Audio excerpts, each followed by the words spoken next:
আসসালামু আলাইকুম ভিউয়ার্স, আশা করি সবাই ভালো আছেন। প্রতিদিনের মতো আজকে একটি রেসিপি নিয়ে আসলাম। আজকে আমি বানাবো চিড়ার বিরিয়ানি। এটা ছোট বাচ্চাদের জন্য অনেক ভালো হবে। আর আসলে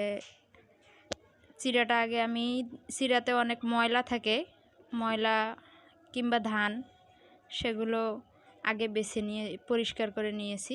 এখন আমি চিড়াটা ভিজিয়ে রাখা যাবে না বেশিক্ষণ। চিড়াটা ধুয়ে এমন একটা ডালায় পানি ঝরাতে রেখে,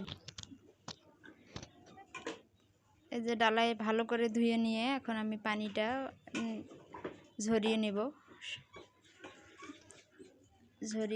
ভালো করে ঝরিয়ে নিয়ে তারপর এখন এক সাইডে রেখে দেব। এই যে সাইডে রেখে দিলাম পানিটা ঝরানোর জন্য। এখন আমি চুলায় একটা কড়াই বসিয়ে দিলাম। কড়াইটা গরম হয়ে গেছে। আমার লাগবে হচ্ছে এখানে এই যে পেঁয়াজ কুচি আর মরিচ কুচি, বেশি উপকরণ লাগবে না। এই দুইটা উপকরণ দিলে হয়ে যাবে। আর লাগবে চিনি।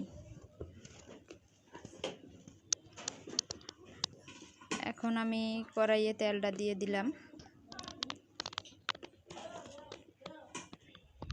তেলটা দেওয়ার পরে এখন পেঁয়াজ কুচিটা দিয়ে দেব।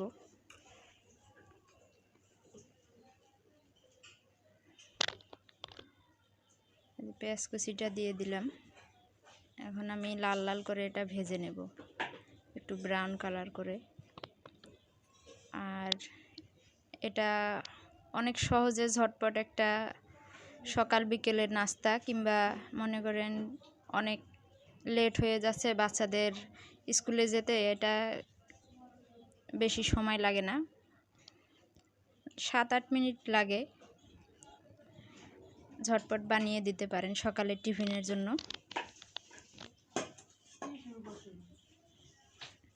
এটা লাল লাল করে একটু আমি ব্রাউন কালার করে ভেজে নেব নেড়ে চেড়ে।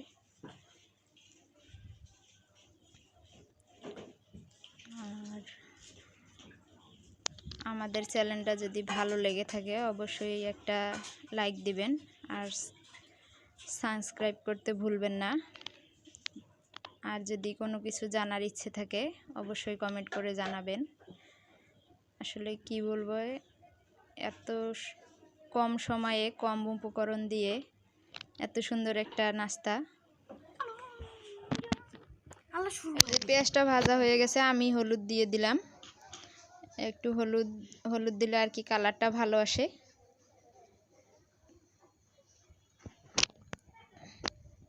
হলুদ দিয়ে কিছুক্ষণ নাড়াচাড়া করার পরে এখন আমি লবণ দিয়ে দিলাম। সামান্য পরিমাণ লবণ দিবেন, আবার বেশি দিলে আবার ভালো লাগবে না খেতে। এখন লাল লাল করে ভেজে নেওয়ার পর আমি এখন চিড়াটা দিয়ে দেব। এই যে চিড়াটা দিয়ে দিলাম। চিড়াটা দেখেন ভিজে রাখার কোনো প্রয়োজন নেই, ভিজিয়ে রাখলে আর কি নরম হয়ে যাবে, ঝরঝরে হবে না। এখন আমি কিছুক্ষণ নাড়াচাড়া করে নামিয়ে ফেলবো। বেশি আবার নাড়াচাড়া করতে গেলে আবার, এই যে চিড়াটা ভালো করে ভেজে নিচ্ছি। ভেজে নেওয়ার পর এখন আমি চিনিটা দিয়ে দেব। সামান্য পরিমাণ চিনি দেবেন, আবার বেশি চিনি দিলে খেতে ভালো লাগবে না। 3-4 চামচ দিলে হয়ে যাবে। 3-4 চামচ দিবেন অল্প করে।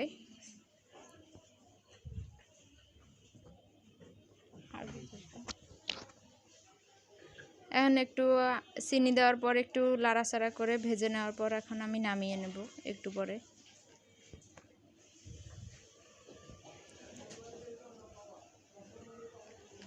ভাজা আবার বেশি ভাজতে যাবেন না। এখন আমি নামিয়ে নিলাম।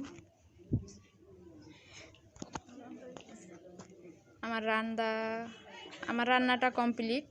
এখন আমি এই যে আপনাদের পরিবেশন করে দেখাচ্ছি আসলে দেখতে কেমন হয়েছে। কতটা সুন্দর দেখাচ্ছে, খেতে আরও মজাদার। একবার হলেও বাসায় ট্রাই করে দেখবেন।